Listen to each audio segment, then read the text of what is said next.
try to explain any of your religious beliefs or your concepts or holistics to anybody. It's nobody's damn business what you do with your property behind your closed doors. You can do whatever the hell you want. When you step on it public, then obviously society expects a certain decorum. You better behave a certain manner in public. But when you're in your jurisdiction, you can do whatever the hell you want, and then nobody gets hurt. Do you think I should demand the judge's oath of office, or bring it to the court, his oath of office? Do you think, and bind him to the Constitution? Nope, because you can write the Constitution. Nope. Are you going to bring James Madison or Thomas Jefferson? Are you going to bring Alexander Hamilton to the court? No. Then how do you know what the Constitution reads? You're just guessing. Are you going to be able to bring the person who... The Constitution is a contract that binds the state to the federal government, the United States government to the state governments. It has nothing to do with you. You're a man. You're a woman. You're not a state, and you're not the United States government. The Constitution has absolutely nothing to do with you. That's why, when they wrote the Bill of Rights, half the people there are like, what do you mean Bill of Rights? Why do we have to write a Bill of Rights for? Bill of Rights has to do with man. We're just trying to set up the state governments and the federal and the United States government. We're not making any rules for man. Man has its own contracts going on. This is only a contract between the state governments and the United States federal governments.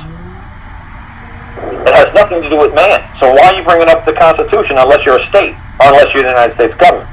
The Constitution is a waste of time. Plus, you can't bring the guy who created the damn document and says, is that what that reads? Is that what you think it means?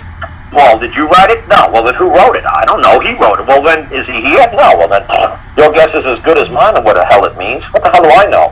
I wasn't there. Maybe it's a typo. I don't have a clue.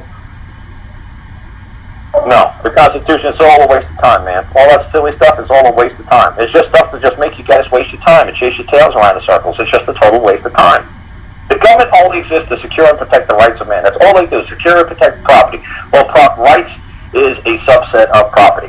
All your rights are your property. That's all your hopes, your dreams, your aspirations, your goals, your child, that's all your property. And rights are one of your properties. But property is the huge word, not rights, property. Rights are just a subset to what you can call property. Property is the number one word. That's it. Wow. Yeah, that's a California wow, dude. That's holistic wow. Okay. Give me some of that wow. Wow, dude, cool. You have no idea. Whoa, I mean, you do know. Yes, you do. Let me take that back.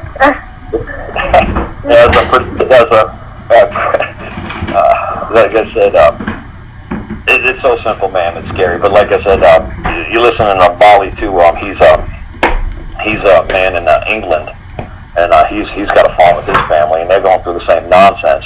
So what I'm trying to show him is he's getting really good at understanding what I'm saying, and he's good at defending himself now, and he's good at questioning now. But I'm tired of people defending themselves. I'm tired of people questioning. I want you guys to go on the attack and say, hey, who are you to touch my property? Who are you to tell me what I can and cannot do? Because didn't you say it was my property? Yeah, then why are you giving me your opinion? What does property mean? And tell them what the word property means in writing, and they'll say, well, obviously we have no right to tell you anything of what you can and cannot do with your property. Obviously. Because it's exclusive to you. Nobody else within society has a right to possess it or enjoy it. It's that simple. So if the state is possessing your child, it's what they would call in legalese naked possession. If you actually wanted to Google the word naked possession, that's what the state is actually doing with your child right now, except for the fact that you signed a contract with the state saying, please take them from me. No, I do not agree. That's what I wrote. Well, you're going to have to, like I said, you send me what you wrote, I'll send you what it should look like. You could compare them and mix and match what you want, send it back to me. You like it, fine, and that's how I wrote. You send what you wrote. See, if I just send you my stuff, I don't know what the hell you're thinking. I have no idea where you're going. Yeah. So I tell they have to write to me first. They have to show me what they think. And I'll say, well, what did you mean by this? Do you have any idea what you meant? And I say, that's not the proper way to phrase it. Just like this. Let me see. Like I said, let me see. I could go over to my computer, man. Let me do that. I'm in the house right now. Like I said, what I do is pretty simple. The rescission that I put in is pretty simple. Let's see. Here it is. This is one I did for family services, folks. I just wrote, I, a woman, Belinda Painter, claimed that there exists a contract, also known as a safety plan, between the parties of Belinda Painter and Harrisburg Social Services Department, see Exhibit A. You see how simple I made it? I, a woman, claimed that there existed. She believes that there is a contract. Okay? So what she's saying is like, yes, it's true, there is a contract between me and CPS, see Exhibit A. But, then she says, I declare henceforth from this day, in October 2013, the world is to take notice that said contract, 1, provides no benefit to neither I nor my person and is a causal source of harm. 2, it lacks the capacity to compel performance from I or my person. And 3, it lacks the power to force I or my person to be bound to perform under any and all of its terms and conditions.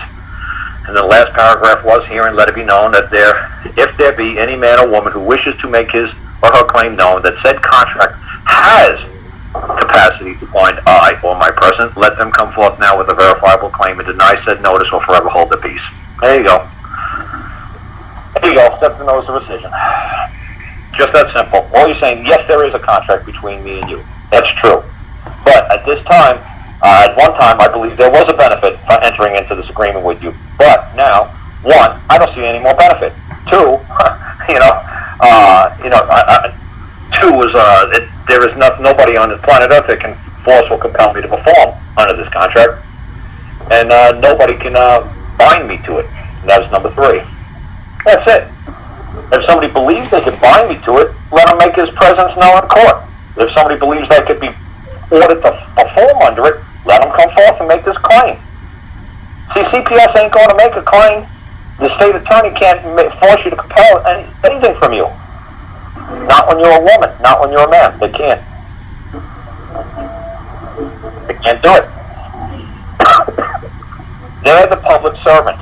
You're the public. They can't force the master to serve them. They can't do it.